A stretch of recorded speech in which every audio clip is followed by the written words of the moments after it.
और चलिए रायपुर से एक और बड़ी खबर की ओर कर लेंगे। दरअसल 28 अक्टूबर को स्थायी कैबिनेट की बैठक है। इस बैठक में कई अहम फैसलों पर मुहर लग सकती है। धान खरीदी की तैयारी पर भी चर्चा होगी। वहीं 14 नवंबर से छत्तीसगढ़ में धान खरीदी की जाएगी। नई उद्योग नीति को लेकर फैसला हो सकता है। तो 28 अक्टूबर को स्थायी कैबिनेट की बैठक रहेगी, जहाँ कई अहम फैसलों पर मुहर लग सकती है।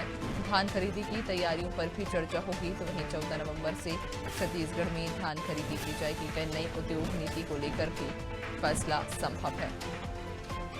तो 28 अक्टूबर को स्थायी कैबिनेट की बैठक बुलाई गई है। इस बैठक में कई महत्वपूर्ण फैसलों पर मुहर लग सकती है, जहां धान खरीदी की तैयारियों पर भी चर्चा होगी।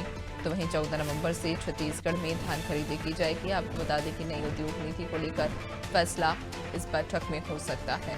तो 28 अक्टूबर को स्थायी कैबिनेट की बैठक बुलाई गई है। इस बैठक में कई महत्वपूर्ण फैसलों पर मुहर लग सकती है। धान खरीदी की तैयारियों पर भी चर्चा होगी, जहां 14 नवंबर से छत्तीसगढ़ में धान खरीदी की जाएगी।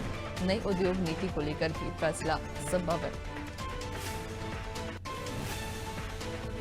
ज्यादा जानकारी लेंगे, सहयोगी कुलभूषण हमारे साथ में लगातार बने हुए हैं। कुलभूषण, 28 अक्टूबर को स्थायी कैबिनेट की बैठक बुलाई गई है और कहा जा रहा है कि इस बैठक में कई महत्वपूर्ण फैसलों पर मुहर लग सकती है। बिल्कुल, 28 अक्टूबर के दिन एक बड़ी बैठक जो है वो मुख्यमंत्री विष्णुदेव साय यहाँ लेने वाले हैं।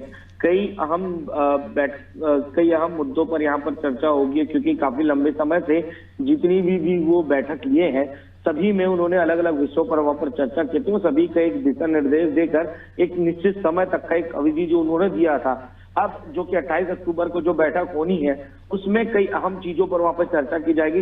लंबे समय से जो चीजें पेंडिंग हुई थी, चाहे वो धान खरीदी का मामला हो या फिर उद्योग नीति की बैठक हो, कई अहम फैसलों पर जो है वो वहां पर निर्णय लिया जाएगा। और ये बिल्कुल ये मुमकिन है कि दीपावली के त्योहार की तर्ज पर कुछ पहले मुख्यमंत्री विष्णुदेव साय जनता को कुछ बड़ी सौगात जो है इस बैठक के माध्यम से दे सकते हैं। कुछ बड़े फैसले जो है वो दीपावली से पहले जनता के लिए कुछ लिए जा सकते हैं। तो यकीनन तौर पर एक बड़ी बैठक है ये, और त्योहार के पहले इस तरह की बड़ी बैठक होना, ये तो यकीनन तौर पर जनता के लिए कुछ एक बड़ी सौगात के तौर पर हो सकता है कि मुख्यमंत्री विष्णुदेव साय उनको ये दें। और ये देखने वाली बात होगी किन चीजों पर क्या निर्णय लिया जाता है, ये बैठक के दौरान ही पता चल पाएगा। जी बिल्कुल, यानी कि स्थायी कैबिनेट की बैठक में कई महत्वपूर्ण फैसलों पर मुहर लग सकती है, जिनमें धान खरीदी को लेकर भी चर्चा संभव है। बहुत शुक्रिया आपका जानकारी साझा करने के लिए।